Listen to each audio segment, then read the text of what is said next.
आम्ही म्हणजे ह्या शाळेत जुन्या शाळेत शिकलो. 69-70 साली मी आम्ही कार्यक्रमाला आधीला गेलो. तर त्यावेळेला अशी परिस्थिती होती की आम्ही इथं शिकल्यानंतर 7वी शिकल्यानंतर खारेपाटणला गेल्यानंतर 8वी मध्ये आम्हाला क वर्गामध्ये घालायचे बाकीच्या आसपासच्या गावावरून आलेल्या मुलांना, का त्यांना इंग्लिश नाही येत होतं. म्हणजे आता सुधाकर भोवाडांनी जो एक प्रोग्राम संकल्प केला आहे त्यासाठी मी हे जोडून सांगतो. कारण तिथं गेल्यानंतर आम्हाला 8वी क मध्ये बसवायचं.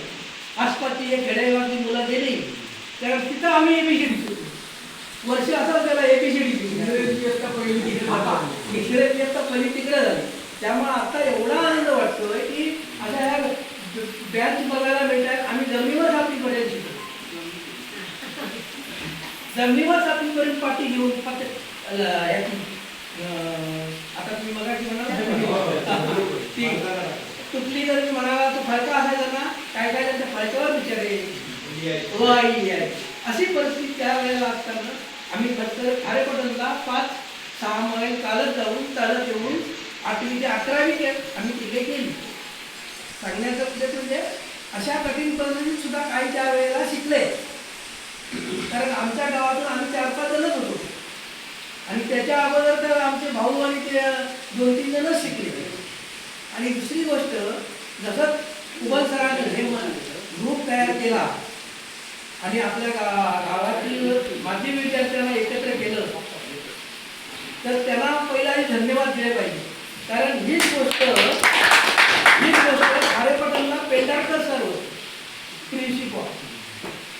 त्याने आपलं आयुष्य खारेपाटण शाळेला एकदम दान केल्यासारखं होतं. त्याने मुंबईत जाऊन माजी विद्यार्थी संघ स्थापन केला आणि त्या ह्याच्यामध्ये ते नेहमी आमच्या घरी यायचे. लोकांना भेटायचं असेल तर उतरायचे आमच्या घरी. गुन्हाजी मुंडे तिथं ते अध्यक्ष होते त्या ह्याचे.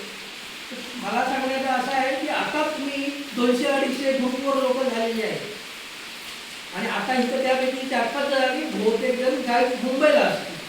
तर एक मेळावा हे पावसाळा संपल्यानंतर माजी विद्यार्थ्यांचा 90% लोक मुंबईलाच आहेत, तर तो मुंबईला घ्यावा.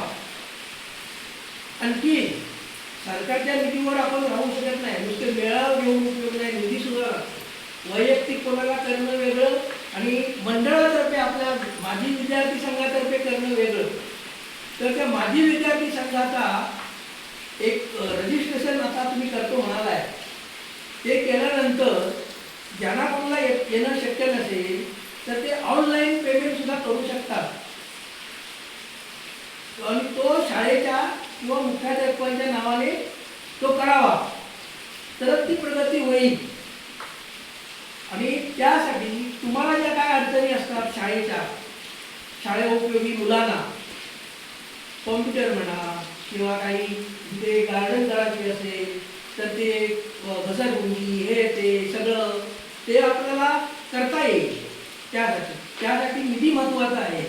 म्हणून निधी जमा करणं हे सुद्धा तेवढंच महत्त्वाचं आहे. कारण लोक स्वखुशीने देतील, ऑनलाईन पेमेंट करतील आणि ते शाळेच्या नावाने ते करावं अशी सगळ्यांना माझी विनंती आहे. त्यांनी सगळ्यांनी मुंबईपासून इथपर्यंत सगळ्यांनी सहकार्य करावं.